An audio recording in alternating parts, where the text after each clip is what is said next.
Hindi, bilyon.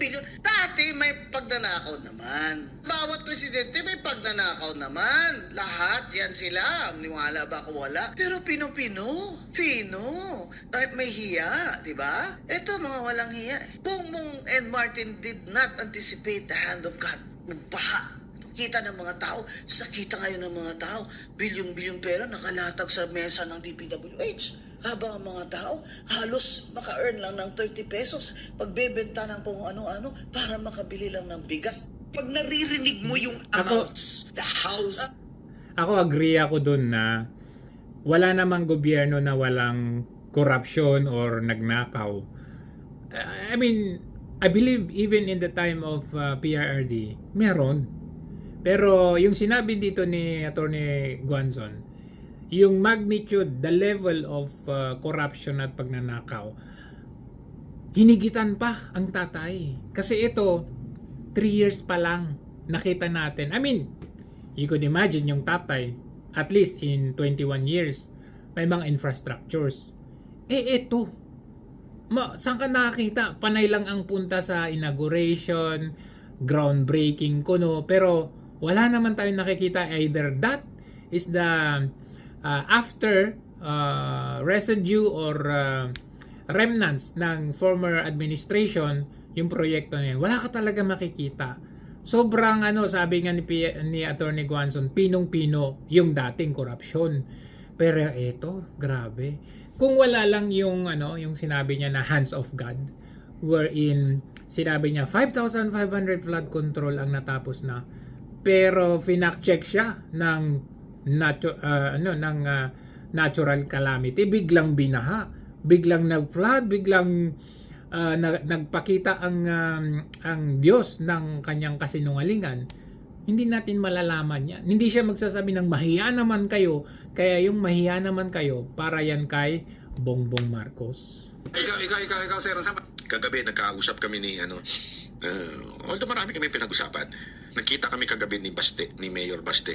Tapos chill lang supposedly. Ako, pagka chill talaga. Pero alam mo, nung nandun na ako, hindi kausap ko yung iba pang mga kasama, ganyan. Kwentuhan lang kami, ganyan. Tapos nag-usap na kami ni Baste. Grabe yung ni Baste. Yung kanyang passion sa politika. Kasi siya ang nag-open up about politics, about issues sa Davao. Siya na nagkwento. Sabi niya sa akin, ito, ganito.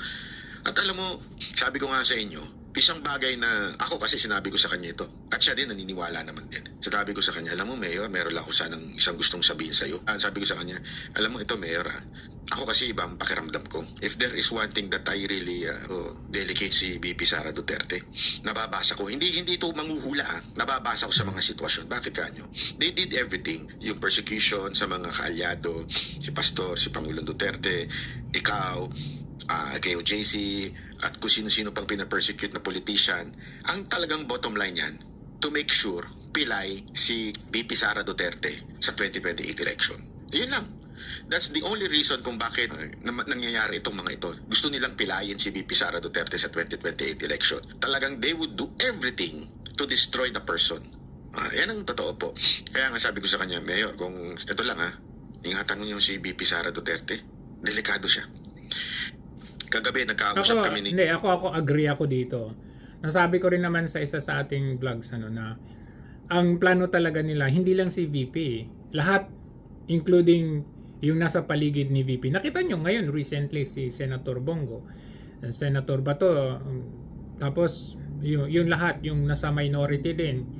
Kaya nga, nakita ninyo yung ginagawa nila. Ngayon, di ba, ayaw pipirma or hindi, nagdadalawang isip pumirma yung sila doon sa committee report dito sa flood control or sa flood control. Kasi nga 'di ba dawit yung tatlo doon, si Chis Escudero, Joel Villanueva, Jingo Estrada. Kasi kapag pumirma yan sila, ang mangyayari niyan, matutuloy yung kudita. Mapapalitan si Tito Soto. Pag napalitan si Tito Soto ng kanilang Senate President, bokya, okay? Failure, mission failed, yung kanilang grand scheme or plan na tatanggalin si VP Sara tatanggalin si Marcos Jr. and then isusunod nila si Tito Soto. So, medyo ano yan kaya nagkaroon ng usapan yan bago matuloy yung pagpapalit sana ng impeachment ng Senate President. Kaya they will do anything and everything. Uunahin mo na nila si VP Sara kasi itong 2026, the whole 2026, Duterte yan. VP Sara and the rest. Pagdating ng 2027, tapos na yung 1-year bar rule ni Marcos Jr., siya naman ang i-impeach. Pag siya na yung na-impeach, ang susunod, alam nyo na, Tito Soto. Pinapondohan ko na para matapos na yan. Shout out.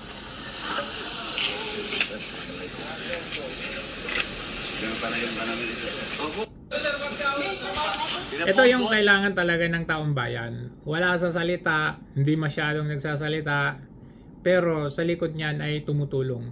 Robin Padilla, Senator Bongo, nakita natin. Senator Bongo, hindi natin yung publicly nakikita natin, pero doon sa kanyang adhikain na serbisyo, kumbaga, ang vision niya ay magserbisyo. Kung titignan natin kasi sa landscape ng Senado ngayon, talagang panay politika, no?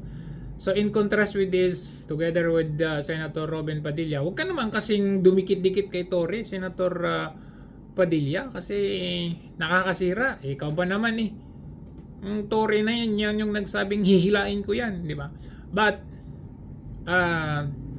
the other side of it, biruin mo mag-donate ka ng pera mo galing sa bulsa mo, hindi mo yun ninakaw, tumulong ka. Pinost, in-issue nila. Nung tinanong siya ng media, nasupalpal yung nagtanong, para gayahin mo. Hindi ba ganun yun? You inspire people to do the same. Kasi kung hindi mo pinost yan, kung hindi natin malalaman, tumulong pala si Senator Robin Padilla, at least meron tayong model, kumbaga. Yung mga ganyan, dakdak silang ng dakdak. Risa Ontiveros, Kiko Pangilinan, pero ang pinagdadakdak nila, lalo lang tayong nilulugmok. Kasi puro sila China. Tayong OFW na nasa ibang bansa, dito sa Hong Kong, 200,000. Yung sa Macau, 30,000. Sa China, 12,000. Paano pag lahat yan? At biglang napikon ng todo. Well, for now, hindi naman basta-basta nagagawin yan ng China.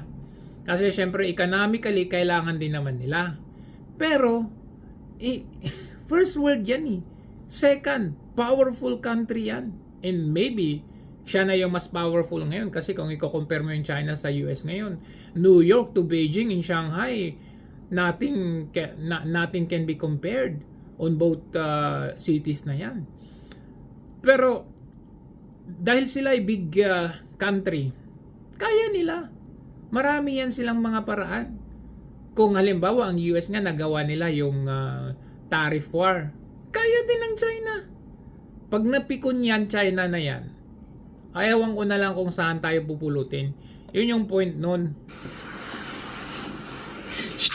Pretty girls walk like this. Ay, Doris Bigunya, Sharon Conita, Claire Castro, pagpakong mo sa inyong ulo, bagay yun mong tulo, bagay mo, no? Tanaw kong iro, gwapa pa sa inyo ha. I'm happy to be here, sir. And sir, I've only one vice president na yan, My date tonight. Pwede ko pa shoutout sa homepage mo. Marcos, aside you not being loved by the people, all you have is the government's resources and your term. Beyond that, you are nothing.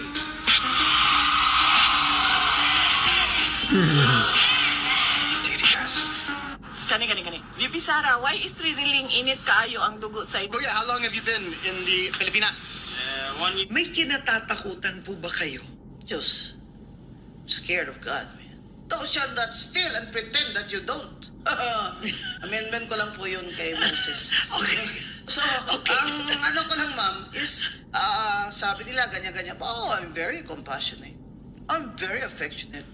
Sorry na lang na hindi nyo ma-feel yung affection ko. Okay. Yeah. Pero Alright. I'm very affectionate to children, especially my brothers and sisters and I are very loyal and support each other, and we have tough love for each other. May kinatatak. Kilala ba ninyo si Trillanes?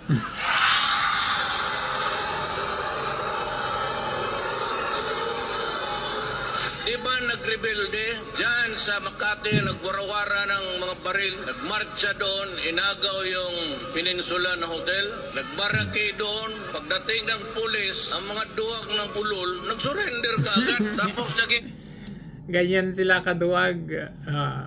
Alam mo, ayaw ko pa sinabi ni Lamas, homophobic daw ako. Ha? Sinabi ko lang na kung naging bading ka, ang pangit mong bading.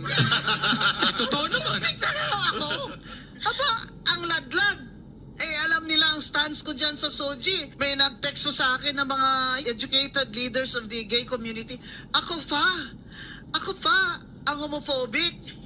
Maria Joseph, wala ka na talagang matag sa akin. Dahil hindi naman ako komunista kagaya nyo. Oh. Agoy. Alam mo, ayaw ko pa sinabi ni Lamas, homophobic.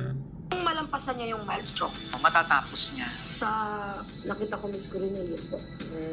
Okay. O hindi sa hindi po, wala akong part kinikilingan, wala talaga. Kasi nakita ko siya, inatake siya na tulog. Miss lang yun eh. Atakihin siya ng tulog. Either magbababa siya ng kosa, o either matapos siya na may kahit naghihingal yun na ay ayusin. Kasi kahit naman saang banda natin titingnan, no, kahit papaano po talaga, meron din siyang pananagutan. Meron po siyang dapat din anuhin dyan, ayusin. Kung malampasan niya Nako. yung milestone, Ano pala tong si Rudy Baldwin? I mean, I don't know if maka Duterte or DDS, pero at least nasa panig lang tama, no? Sabi niya dito, either ma-stroke siya or either bababa siya ng kusa or mamamatay siyang hirap na hirap, ma-stroke, mga ganun. Pero looking at, ito yung bago siya nagkaroon ng yung yan, yung colostomy bag. Ay, colostomy bag ba yun? Bago siya magkaroon ng yung sakit na yon, or bago siya nasugod sa ospital doon sa kanyang issue na diverticulitis na yon, ganyan pa lang, kahit medyo mataba-taba siya dito, halatado sa kutis, sa ipin, sa mata, sa kulay ng kanyang balat. Hindi malayo talaga na chronic ang sakit nito. Tapos nung after ng diverticulitis, nakita mo talagang very drastic yung kanyang pagkapayat, no? Yung weight loss niya. Isa sign yun. Kaya ang sabi ko nga, ang pinaka-grand question natin dyan, hanggang kailan niya kakayanin? Kaya pa ba? Kaya mo bang matapos ang termino mo na buhay ka pa? Yun ang diyan, napapansin ko dito Nakita niyo yung post ni ito secret to pero nireveal ko na sa inyo. Gago rin ako yun, no? Yung post ni VP Sara Duterte. Sino yung mga nandun si Serbong Duterte, sila Ebasco at few people na nandun. Tapos sinabi niya na we surely gonna miss you kasi nung ginabayan mo kami nung kampanya ng 2016, 2022 and 2028. Binanggit niya yun. Sabi ko nga, yun ay matinding pahiwatig. At the same time, for us who really support the Duterte, let's stop fucking listening to other vloggers na walang ginawa ko hindi mag-awayan at gumawa ng chismis. Hello? Hello? Ulitin ko. Marami po kasing vloggers ngayon. Ginagamit lang ang pangalan ng Duterte. Maraming mga vloggers ngayon nagchichismis lang for the content and views para kumita sila. but not really for the Duterte. Agoy! Question mark. Banat Bay, sino ba yan? Comment, lagay dyan sa comment. Sino kaya yun?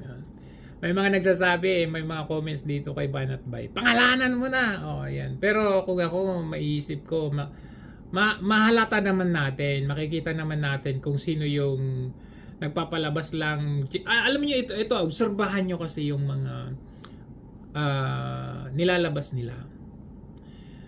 Minsan, dahil sa passion natin, sa pagmamahal natin sa mga Duterte at sa laban ng mga Duterte, any single person na merong lumabas sa kanyang bibig na pumapabor sa gusto natin, instantly check kagad yan sa atin. Kagaya yung Rudy Baldwin, di ba? First time ko lang nakita nagsalita siya ng ganun. Ting kagad, check kagad sa akin. Parang, di ba? But if we take a second look, closer look, papansin natin na tama yung sinabi ni Banat Bay, for the views, content, para kumita. Kasi, yung iba dun unbelievable. Yung akala mo, yung parang meron pang mga yung chapter 1, chapter 2, aabangan ninyo yung ganito, ganyan. Wala akong pinaparinggan pero sabi ko nga, obserbahan ninyo. Meron yung abangan nyo ang ilalabas ko ganito, meron akong hawak na ganito, meron. Tapos pag inabangan natin, pag may nilabas, alam mo yung kahit kaduda-duda, we tend to still believe. Yun yung problema. Kaya doon tayo nasisiraan. Kasi alam mo yung pag yung inilabas na yun, ilipat doon sa kabilang parlor, iisipin natin, AI yan, fake yan. Pero yung nilabas na yun, nasa sa panig natin, instantly. Di ba? I mean, we try to look, tingnan din natin yung sarili nating stand, na hindi yung basta-basta na, alam mo, just para lang may maibato sa kabila. Literally, eto totoo to. Tingnan niya si Dison. Ayan Step 1. Ayan. Tingnan niyo noon pa. Nung nasa build pa siya. Ayan. Okay siya, fresh na fresh. Pero nung nandito na siya, kay grab. Tingnan niyo. Grabe. Puti na lahat ng buhok niya. Ang daming ewan ko. Kawawa. Pero dito, yan yan yung sinasabi na once na nandyan ka sa poder ni Marcos Jr., magiging bangag ka na rin. Kung ano ang boss mo, magiging ganon ka na rin. Speaking of balimbing, kagabi kasi ay naglabas ng si VP Sara. Sabi niya, grabe man ang dyan sa Maynila. Ito, tingnan natin sa Dito kasi sa Pilipinas, 68 actually. Saan na ba yan? Ito. Kay Boss Dada. Di ka po'y nakuha ng mga taga Manila. Uy, grabe ka plastic ang mga tao dito.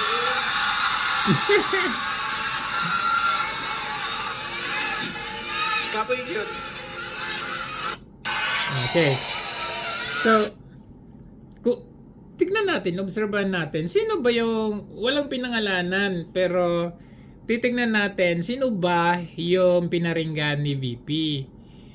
Kung titignan natin, historically, si Sharon Cuneta, kasi I believe natulungan yan, or sinabi ni Shawi na, alam mo yung lambing na malaki, maganda, ang Davao. Kumbaga gusto ni Shawi si Sara Duterte. Tapos biglang ngayon sasabihin mali your choice. So doon pa lang, plastic ka. Pangalawang naisip ko, sige, historically muna. Risa Ontiveros, tinulungan ng kanyang tatay. Kinampanya ni Tatay Digong. Pero nakita ninyo ngayon, number 1 na kritiko. Kahit hindi totoo. Maynila. Sino pa? Ang pinakamalapit, Isko Moreno. Biruin mo, tinaas yung kamay, pinuntahan pa yan ni VP sa Maynila para ikampanya. Kaya nga marami tayong natuwa during that time kasi tayo, inilaban natin si Yorme noong 2022. And then nakita natin, sinuportahan ni VP Sara. Ito kasi si VP Sara, parang may magic hand to. Sino yung lalapitan niya, sino yung didikitan niya, mananalo. Oh, Bongbong Marcos na traidor, nanalo. Tapos Isko Moreno, nanalo. Sabihin nila, hindi kasi kailangan yan magtulungan pagkakaisa. Di ba sabi niya nun, makakain ba yung pagkakaisa? Sabi niya. Tapos magnanakaw, sisingilin yung ano. Ngayon, kasama niya palagi. Naging bodyguard pa, naging taga-picture pa. Plastic nga. Congressman Chanco, totoo ba na binayaran mo si Andrew E. ng ganito? Yes, sabi niya. At 68 million pesos Wala. bilang talent fee para sa isang performer na ginamit ng administrasyon sa kampanya. At sa lahat po ng mga taong maglilingkod sa atin na nasa aking likuran ngayong gabing ito, palakpakan tayong lahat mga kaibigan. Tinanong ko si Congressman Grabe Chanco. ka, Andrew E. Paldong-paldo. Ganun. Grabe. Tapos, hindi siya impeachable. Pera po ng taong bayan. Kaya pala, tingnan nga natin yung mga ni Andrew E. Labing dalawa! Weather night! Alright! Has come back! Paldo-paldo na! At pinatay ang ihilaw! At pinatay ang daang bayan. O madalas, paldo na yan. Lumalabas! Take it to the top! Oh, darling! O madalas, o darling, darling, hawak ko na. Pera ng taong bayan. Grabe, no? Ganito talaga ang, you got that nerve, kapal ng pagmumukha para gamitin ang pera namin para pambayad lang sa taong ito. Hindi lang to. Marami yan sila. Meron pa yung isa, yung pangalan nung isang banda na yun. Nakalimutan ko yung pangalan ng banda na yun eh. Biruin ninyo yun. Gagamitin nila yung particular na pera ng taong bayan para sa kampanya nila. Yung mga kandidato ng gobyerno mismo laban sa atin.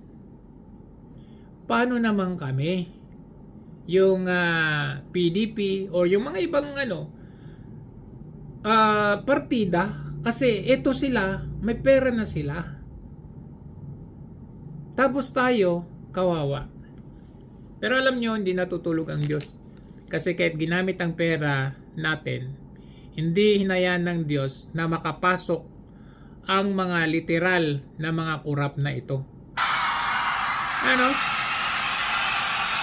Andrew E. Paldong-paldo. Kaya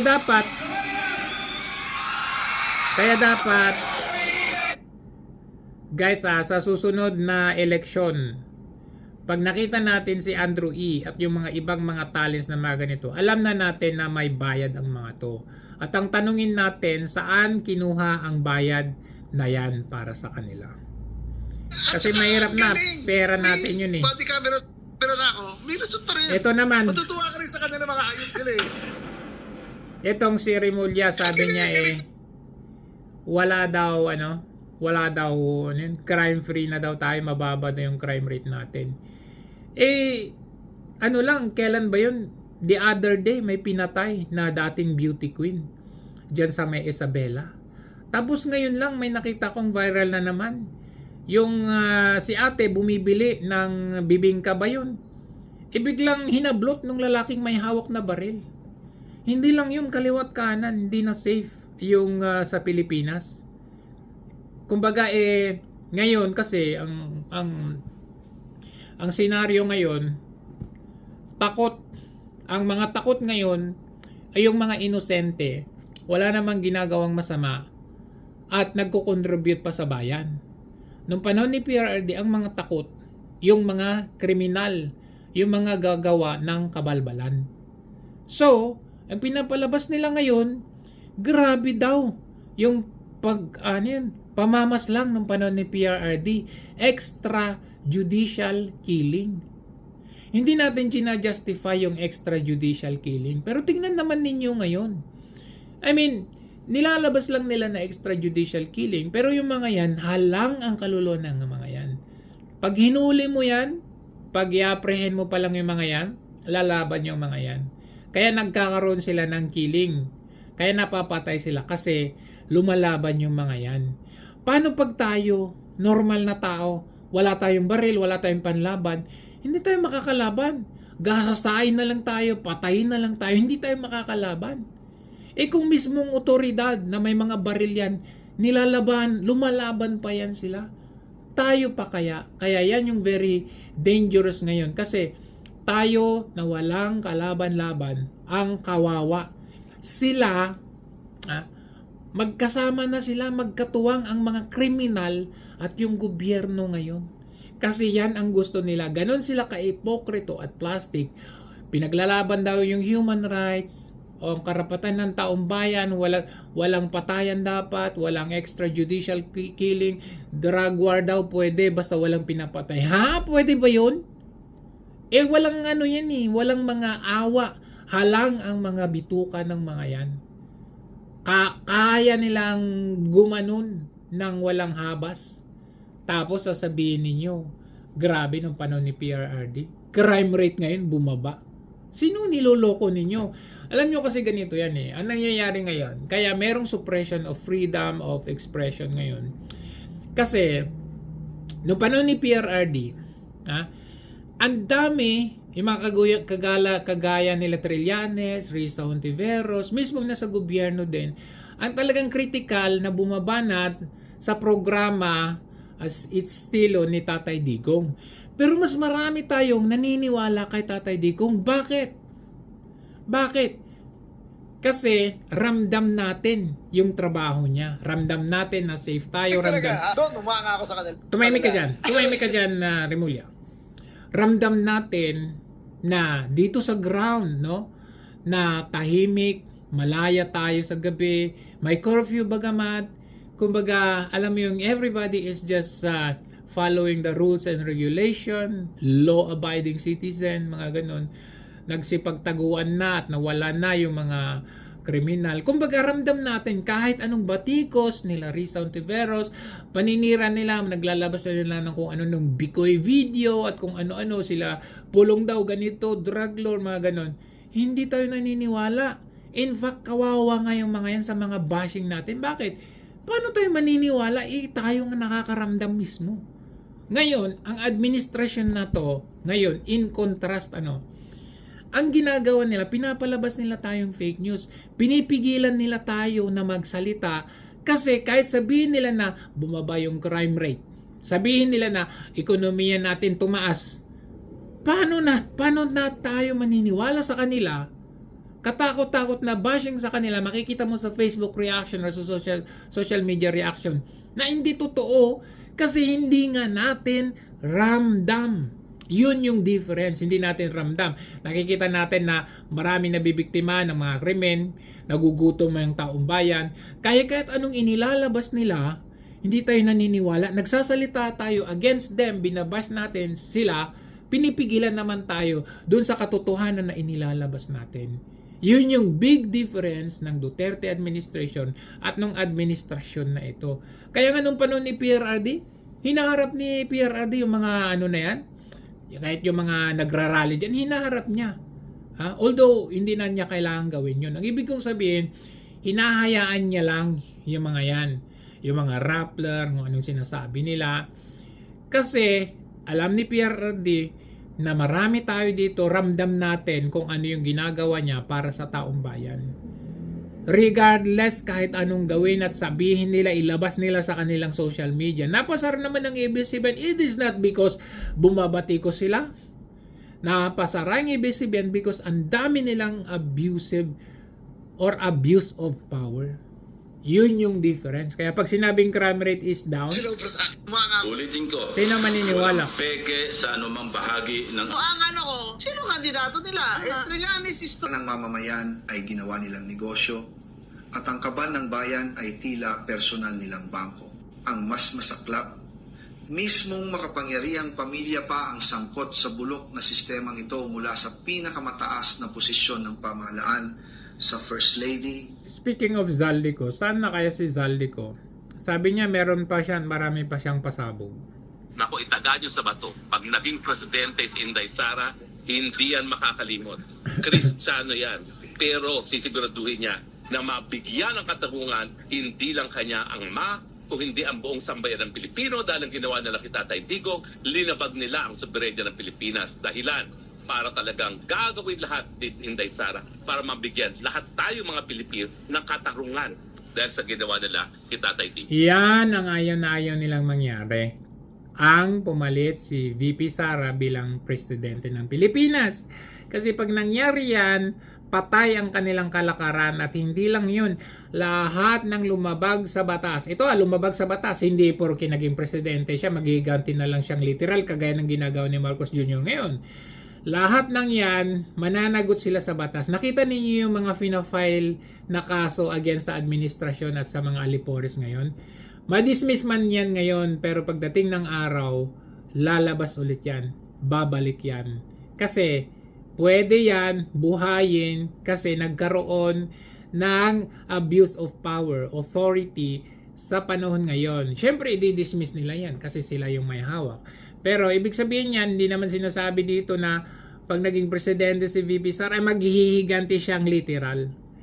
Maghihiganti siyang literal through by the power, by the grace of God. Christian nga eh. So, yan ang ayaw nilang mangyari, yung kalakaran nila, hindi na nila matutuloy. Matitigil na. Wala na silang makikita. Wala na silang mapapala. Hindi na yan hindi na sila magkaka-interest sa politika kasi kung sahod lang ang asahan nila sa politika, sa pagtakbo nilang congressman o senator, wala silang mapapala kung hindi sila kikickback. Yun lang yun. So now there's an impeachment complaint against Sara Duterte.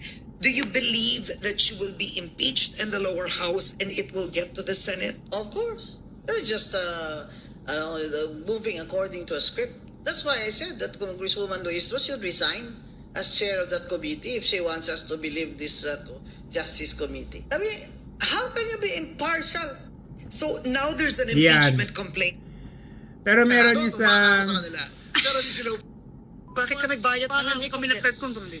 Hindi lang muna kompleto. Ang masama, hindi ka na naawa doon sa mga estudyante dyan, saka yung mga tao dito. Hindi mo ba sila inisip? Iniisip ko rin po kasi bakit ka nagbayad na hindi kami nag-flood control eh? Hindi lang muna kompleto. Ang masama, hindi kami gumawa. Gumawa po kami. God, flood control ba yan? Flood control ba yan? Flood control ba yan? Tapos ba yan? 100 milyon ginastos nyo dyan? Binayaran nyo? Hindi tapos yan? Well, clearly naman hindi to ghost project kasi may nakatayo. Kaya rin naman hindi na tapos kasi nga naubos yung pondo. Retain yung pondo. Bakit ka nagbayad na hindi kami nag-flood ko? Galit na galit siya sa ibang lugar, Vince Dizon. Pero nung pumunta siya sa lugar ng amo niya, ang bait. Pinagtatanggol pa yung engineer doon, yung contractor doon. Sabi, hindi kasi binitin ng budget. Pero dito, sa ibang lugar, kompleto na bunyo. Ano yun? Mapapamura pa siya.